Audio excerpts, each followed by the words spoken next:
Hello বন্ধুরা, কেমন আছে সবাই? তো চলো আজ তোমাদের সাথে শেয়ার করবো যে আমি কিভাবে এঁচোড় রান্না করি। তো দেখো, এখানে আমি এঁচোড় রান্না করার জন্য এখানে আমি কাঁঠাল আর আলু কেটে সিদ্ধ করে নিয়েছি লবণ দিয়ে।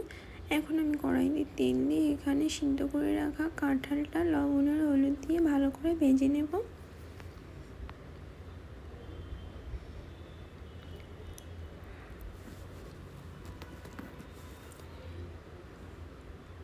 দেখো, এদিকে আমার কাঁঠালটা প্রায় ভাজা হয়ে এসেছে। কাঁঠাল ভাজা হতে কিন্তু অনেক সময় লাগে। তো দেখো, এখন কাঁঠালটা আমি ভেজে নামিয়ে নিচ্ছি। এখন এখানে আমি তেলে দিয়ে দেবো গোটা গরম মশলা, তেজপাতা, জিরে ফোড়ন। তারপর সেই তেলে আমি দিয়ে দেবো চিংড়ি মাছ অ্যান্ড দিয়ে দেবো আমি আদা রসুন বাটা আর কাঁচা লঙ্কা দিয়ে দেবো। মশলাটা কিছু সময় নাড়িয়ে আমি এখানে দিয়ে দেবো টমেটো কুচি। টমেটো কুচি দেওয়ার পর আমি এখানে দেবো লবণ, হলুদ আর এখানে আমি দিয়ে দেবো জিরে গুঁড়ো, ধনে গুঁড়ো। তারপর আমি এটা ভালো করে নেড়ে চেড়ে কিছু সময়ের জন্য রেখে দেব। দেখো, আর এখন আমি এখানে দিয়ে দিচ্ছি লঙ্কা গুঁড়ো। দেখো, এখানে মশলাটা প্রায় কষানো হয়ে এসেছে, সাথে মাছটাও ভাজা হয়ে গেছে। আর দেখো, সুন্দর একটা কালারও চলে এসেছে।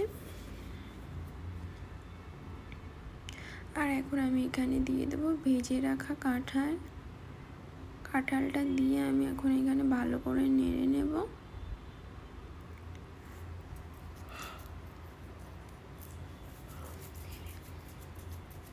এখন আমি এখানে দিয়ে দেবো জল। দেখো, এখানে আমি জল দিয়ে দিয়েছি। আর এখন এটা ভালো করে প্রায় ফুটে গেছে। আর দেখো, এখানে আমার এঁচোড়টা কমপ্লিট হয়ে গেছে। অনেকটা সময় কিন্তু আমি ফুটিয়েছি, আর ফোটানোর আগে খুব ভালো করে কষিয়ে নিয়েছি। আর এখানে আমার যেহেতু এঁচোড়টা হয়ে গেছে, তো এখন আমি এখানে ওপর থেকে দিয়ে দেবো গরম মশলা গুঁড়ো। আর দেখো, রেডি হয়ে গেছে আমার কি সুন্দর ঝাল ঝাল লাল লাল এঁচোড় চিংড়ি।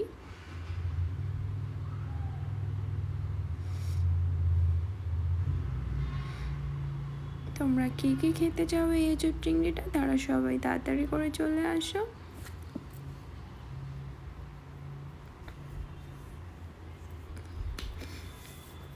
দেখো, আমি এখন একটা গামলাতে ঢেলে নিয়েছি। চলো, টাটা।